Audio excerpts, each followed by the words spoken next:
No pressure. I have to turn around and see who you talking about here. My name is Vera and I'm an alcoholic. Grateful to be sober today. Um, really grateful to be sober today. Thank you, Tali, for that amazing introduction. I'm in a room full of powerhouse speakers here. I'm feeling some kind of way about that, but I'm just gonna just show up and be try to be a hollow bone for spirit to move through and just share my experience, strength, and hope around the reading that I selected. When I thank you, Alice, and the Fellowship of the Spirit meeting for inviting me to be here today. I think I was asked, I don't know, 2 or 3 or 4 months ago. It seems like a long time ago.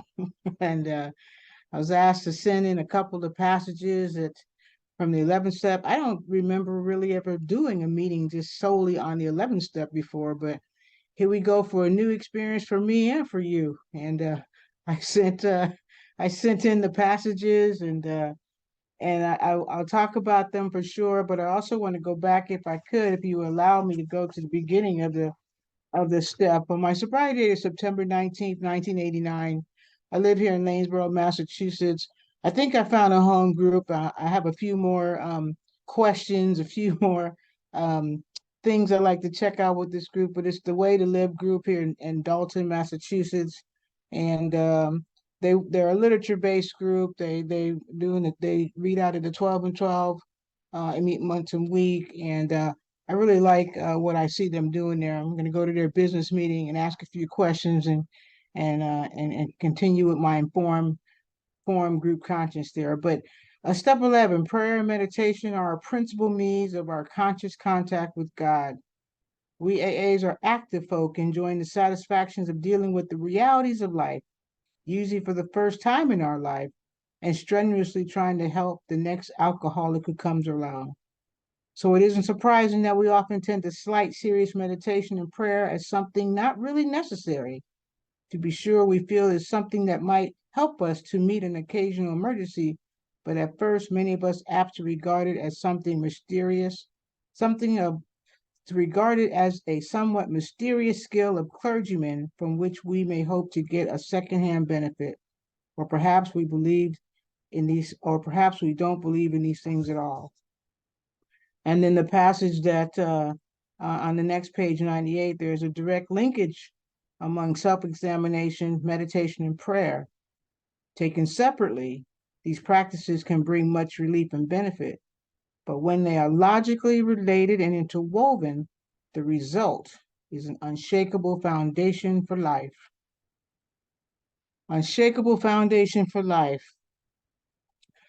When I came to Alcoholics Anonymous, prayer and meditation were not something that I have to take that back. I did pray.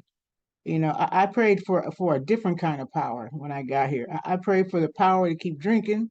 I prayed for the power to not get caught. I prayed for the power to not lose that job. I prayed for, to not get caught. I prayed for a whole bunch of things. And my prayers are mostly selfish. Um, but at the steps before these, the previous 12 steps or 10 steps before this have kind of cleared me and transformed me and helped me get to and find my own power greater than myself. It's been a journey, I have to tell you. I came in here with this preconceived notions, ideas, belief about God, about prayer, about all of this, and through the process of step three, I got to um, get rid of some of those old ideas that I had about all of that, and come to my own conception and idea of that. And that was really necessary for me to do that because I cannot seek through prayer and meditation until I get that piece done first. That I have to lay the groundwork for that. Um, and I did that through a lot of stuff. A couple things that really helped me. And you intimidated me when you said get your paper and pencil out and y'all gonna take down notes and we're gonna do all this stuff. Like, wow, I'm not an expert on this. I have to disclaim this right now. There's no expert stuff here that I'm sharing. I'm just sharing my own experience, strength, and hope. And for me, that power that I plug into, because I need to, I've stopped blaming, right? I've stopped blaming people, places, things, situation for my life, for what's going on in my life. I've stopped blaming other. I stopped the blame game, and so I have become more responsible for my own life. And in that process of becoming responsible, you showed me some things. You told me some things. One thing that I hang on to and I share as often as possible, this thing about the power and higher power. I was told that, in Alcoholics Anonymous will work if you believe in God. Alcoholics Anonymous will work if you don't believe in God. But Alcoholics Anonymous will not work if you think you are God. And that was the starting point for me, because I came in here thinking, I don't know if I consciously thought I was God, but I sure thought I was running things. I sure thought I had some kind of power. I sure thought I had some kind of influence. I had some kind of game. I could talk, right? I could talk my way, and I talked my way out of a lot of consequences. I remember one time I was, those big bins that they have where you donate clothes and different items and stuff. And back in the day when I was running and gunning and thin and weighed 90 pounds, I got myself in one of those bins and I was chucking these clothes out in my truck. I was stealing. That's what I was doing. I was stealing all this stuff out of there and throwing it in my truck and whatnot. And somebody drove up and they're like, "What are you doing?" Because this thing was for like the Boy Scouts or something. I don't know, some organization, some charitable organization. And these were donations for them, and I'm up there stealing this stuff, easy pickings, throwing this stuff in my truck, and somebody rode up and they're like, "What are you doing?" And you know what I told them? I told them that I worked for the organization, and I was there doing my job to take that stuff out and take it where it needed to be. Why they believe my line, but I don't know, but they did. So I could talk, and I thought that I could do all this stuff, and the reality is that that is not true. And when I heard that statement, it really, really put some things in perspective for me. It's like, I don't. At that point, I didn't have to believe in God. I didn't have to not believe in God. I just have to really understand that I am not God. I am not the power. I don't have any influence or control over anything. I couldn't stop drinking, right? I couldn't stop drinking. I would, alcohol became my master. My obsession with drinking would not allow me to do this work beforehand. My hopeless state of mind and body, I saw no purpose in life, no reason to live, let alone believing in some kind of power. Alcohol was my master. Alcohol was my higher power. Dictated where I went, how long I went, when I stayed, if I came back, all of that. And so the process of working the steps before step 11 got me to a place where I was willing to do this practice, this discipline you talked about, and that discipline of self-examination, right? That step 10, that checking myself, checking out, what's going on here? Where have I caused harm? What have I done? Where have I done things right? What have I done things well? But that self examination comes through a prayerful intention, a quiet time of stopping and running and stop running this mind of mine that just runs all the time, this body that do, right? I have to slow down and do that. Recently, I'd say about 2 months ago, I've gotten back into my practice, daily practice of prayer and meditation, getting quiet, seeking to improve my conscious contact. I no longer shy away from a spiritual practice. It's part of the deal. Now, I like to pray on the fly, right? In my car, at the stoplight, in line at the market when they're moving too slow and I'm praying for patience. But what this thing is talking about is a deliberate, intentional practice, right? Where I turn my attention to the practice of prayer and meditation, and I practice the principle of seeking a spiritual awareness, a presence so that this presence can be in my daily action and decision making. That's a big difference. to intentionally seek the power so it can be a part of my daily actions and decision making. And so I continue this practice through prayer and meditation. I can't be at peace when I'm connected to my emotional trauma, mine, yours, or anybody else. I cannot. That rational brain that I have that likes to think of all the angles and figure stuff out. I gotta do something with that. And I don't mean I got to sit there and be kumbaya and all that. I have come to understand that my meditative practice is an organic practice that has evolved as I have evolved.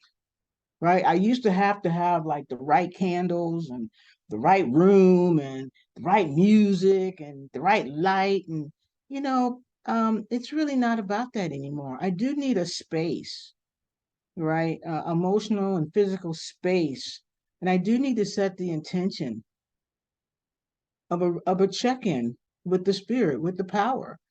And the quietness is about, where am I at today? What's going on with me today? How am I doing today? The prayer is asking for direction, not some kind of correction of some past something I want fixed. It's about, where do you want me to go? As my friend Pilar would say, lead me where you need me. I love that. It's so succinct and so direct. Like, spirit, lead me where you need me. Where is it that you want me to be? And then being quiet so that I might maybe sort of kind of can hear the answer and not make stuff up of what I think it's supposed to be. Prayer meditation allows me to slow down because I can't keep running and piling stuff on and piling stuff on and piling all that unprocessed stuff on. I need to slow down, take a break. Doesn't mean that I'm still not affected by the stuff that's going on in my life. I am, but I'm just not a victim anymore. It's a way of taking care of myself, right? It's aware of, just because things are crazy around me, it doesn't mean that I got crazy's got to be within me. And the practice of taking that time, whatever it is, sometimes it's 5 minutes, it's 10 minutes. The other day I was in there for, I don't know, 30, 40 minutes. I use a couple of things. For me, what works is I like guided meditation. I use this app called the Inside Timer. It's got the On Awakening on in there. I love that, right? So in chapter 5 or where page 86, whatever it is, that's a process that's outlined in there. It's a process that gives me instruction to sit on down, take a moment, a few moments, check in, ask for some direction, ask for relief of self, ask for how I can be of service, and make myself available for that. It's laid out right there on that page, right? In that timer app that I talked about, there's an actual On Awakening meditation on that app. It's 9.5 minutes long, and they read it directly from the book. And when it comes to the prayer part, there's actual prayer that happens. And I pray that prayer in the first person, me, I. And that's an appropriate use of me and I. Make me an instrument of peace. How can I be useful and helpful? That is an appropriate use of the me and the I. I have to tell you that my God box is a shredder, a crosscut shredder. Sometimes when I come out of that prayer meditation, I got some stuff that I need to do something with. So I write it down or I draw it. It almost feels kind of voodoo-ish at times. I got some people, I draw some stick people on there that I need to, I, I got some stuff going on that I need to let go, and I put it in the shredder. And that sound, I love that sound. I'm kind of physical and tactile. Sometimes, I've burned some stuff before too, like put some stuff on paper and burn it. I mean, these are just kind of like rituals or practices that have helped me in my life to like let go of stuff after I come to um some kind of place in my prayer meditation where I need to let go, right? I need to like not dwell on this anymore. I need to stop trying to exert my will and my influence on this thing. Spirit has said, no, child, this ain't yours. Spirit has said, you got to let this go. And so sometimes I just need that physical action of release of letting that go. The 11th step is that practice for me of connecting me to spirit and connecting me to my ancestors, connecting me to myself and connecting me to the divine. It's that space that helps me to slow down and see where am I really at and what am I really doing and what do I really need to do. And sometimes it's just a space to pause and do nothing. Just rest in the peace and the knowledge that I don't have to have the answer. Rest in the space and the peace that it's going to be okay. It's not going to be my way, but it's going to be okay. And to rest in that spirit and peace that I don't have the answer. I may not have the answer. I don't have to have the answer. It's a big pause. It's also a big setup, depending on what's going on in my life, right? A big setup for the day. Now, if I can do that practice I talked about at the beginning of my day, it helps to set the tone for my day. But if I don't get to it till 7 o'clock at night, I don't sweat it. It's a time to review the day, to look and see what happened in the day. What do I need to do around that? That's part of that self-examination. I love where it says taken separately, these practices can bring much relief, but when they are logically and related and interwoven, the result is unshakable foundation for life. That's pretty powerful words there. Foundation for life. I'm laying the foundation here. I'm accepting the fact that I'm going to use some spiritual resources to try to deal with my life. I'm not going to respond to life out of my social programming. You know, I don't know about you, but my social program was like, get them before they get you. Don't let them see you sweat. Act like you know the answer even when you don't. Don't look stupid.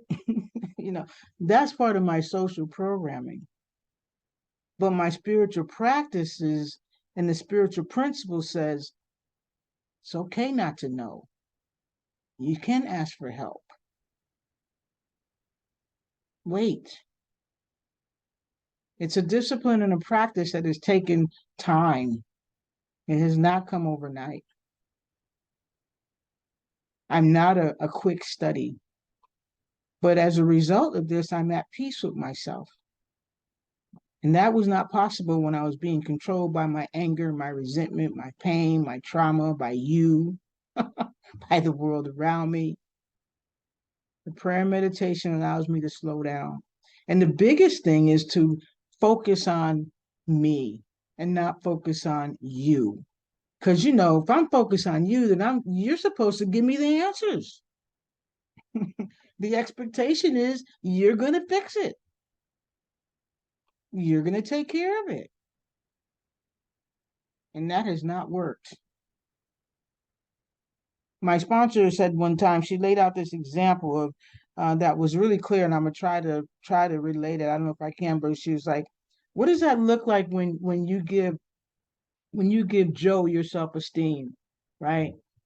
And then you give Charlie your ambition, and then you give Sarah your pride, right? And then you give Susie your well-being.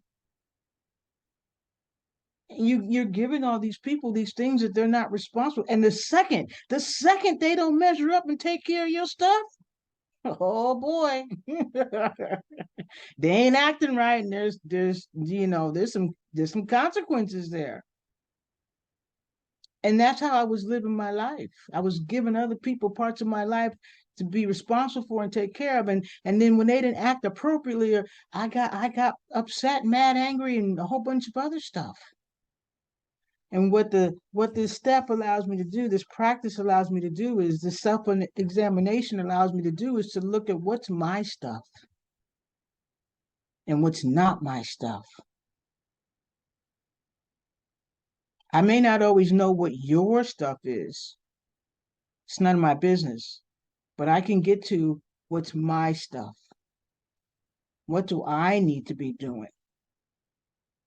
What's the path that I need to be taking? Where do I need to go make an amends, or where do I need to change some behavior, or where do I need to show up more in my life? I can't get those answers when I'm running around and piling on more stuff. I don't get those answers that way. One of the things that I wrote in my book a long time ago is the consistent effort through step 11, the consistent effort to align myself with my higher power is another form of surrender. So when I'm in that practice of my prayer and meditation and I'm doing that self-examination, that's another form of surrender.